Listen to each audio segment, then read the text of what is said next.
Before we kick off this video, I want to give a shout out to two boys who are training with the fighter that we're bringing up as the current topic of the video, Ian and Aiden. Proud of where you guys' careers have taken you. Well, I started training off. They were trying to make MMA their actual career, and I was just kind of looking for what to do with my life and had MMA as kind of a filler. So to those boys, congratulations on training with one of the best and moving forward. When it comes to TJ Dillashaw's retirement, I think I understand, and I also think I'm kind of disappointed. Not because of the controversy, because we're all guilty of something. Everyone's got a skeleton in their closet. You're lying if you think you're perfect. And two, I just really would have loved to see one more fight. Now, I know a lot of people are loving to hate on TJ Dillashaw because of the controversy, and I understand it. It's fair criticism. But there's also a flip side to that where how people like to spit on someone above them when they're on their way down or having a hard time. It's just part of the human condition that I don't like. I think it's kind of a punk move, in my opinion, to kick someone while they're down, and it's easy to point and laugh when someone slips up like that. But I felt like he had redeemed himself by coming back and doing it the right way. He didn't even try and weasel his way out of it. He just took his suspension like a man, owned up to it, and then came back later. He trained and trained and trained for those 2 years, and that Sandhagen fight, it was a close fight. I see it going either way, but when you look at the wrestling, that really played a factor into the decision swinging that way. If it was a straight-up striking match, I think that, it would have gone to Sandhagen, but it wasn't. There was a lot of wrestling involved in that, and people need to, take it for what it is. It's an MMA match, not kickboxing. So there you go. But having said that, this guy derailed some of the biggest names in the bantamweight division in his prime. And I know that he's kind of on his way out. He's around like 36 or 37, I think.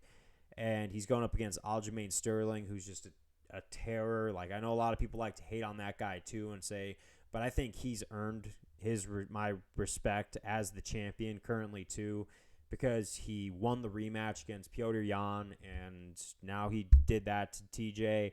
And I understand that Dillashaw dislocated his shoulder, but the flip side of that is he fought through that for a round and a half, and I'm pretty sure he was willing to go all 5 with that.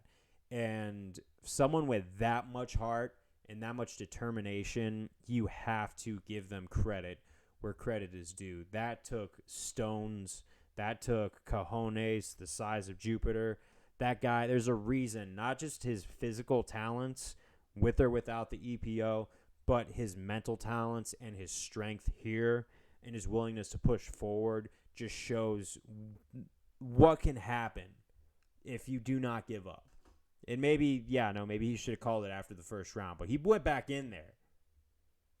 That took balls, dude. That was insane. Even if he didn't get his hand raised, and I know that he's going to have a lot of rehab ahead of him with that surgery and just everything else. I understand. I understand why he is taking some time off.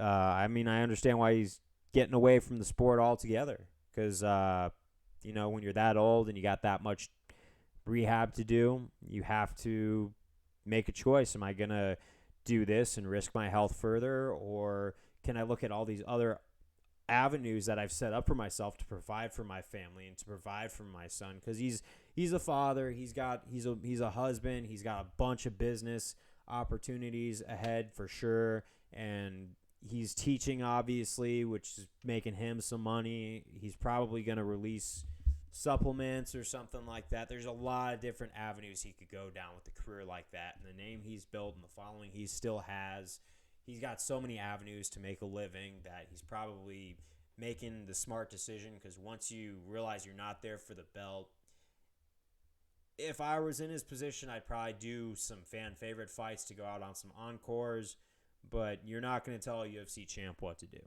And he's still a UFC champ, in my opinion. But Having said that, I am disappointed because there is one fight that I would have loved to have seen him go out on a high note on, and that's Dominic Cruz versus TJ Dillashaw 2, a fight that we never got to see, but I'm sure a fan favorite that anyone would be on board with if it came out, because I know those guys are on the older side, and they're both way, they're not in their 20s anymore. They're no spring chickens, but I would love to have seen that rematch. Only because I feel like TJ making the right adjustments in that he could finish Cruz within 2 or 3 rounds. I know, like that first fight, you look at it, if he made adjustments, he would have still had that belt. But he fought the way he fought, and Cruz capitalized, and it was a super close fight. But I feel like if he would have gone for the leg sooner, and he would have slowed Cruz down sooner, and everything else, he would have definitely won that fight. It was just, too little too late. But I would have loved to have seen that fight. I'm trying to find a good way to close this video and make it smooth, but if he ever wants to come back for that, please do, because I would buy that pay-per-view up so bad. But I don't think he's gonna. He's probably made up his mind, and you can't argue with that, and I understand. Disappointed, but I understand. I would have loved to have seen some encores.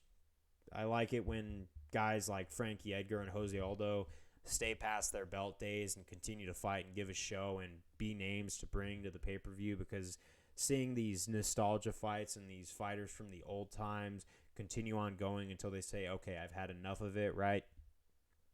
That's always fun when you see these up-and-comers come up in the main events, and that's usually the way I like a perfect UFC card. These young up-and-comers coming up, and then you got all these guys who have been there, done that, but are still looking for some action. But if he's no longer looking for action, TJ, thank you for a great career. Thank you for all of the wars you have brought on, all the controversies surrounding your stuff. I forgive you. We've all made mistakes. We've all done bad things, and we've all, we're all guilty of something.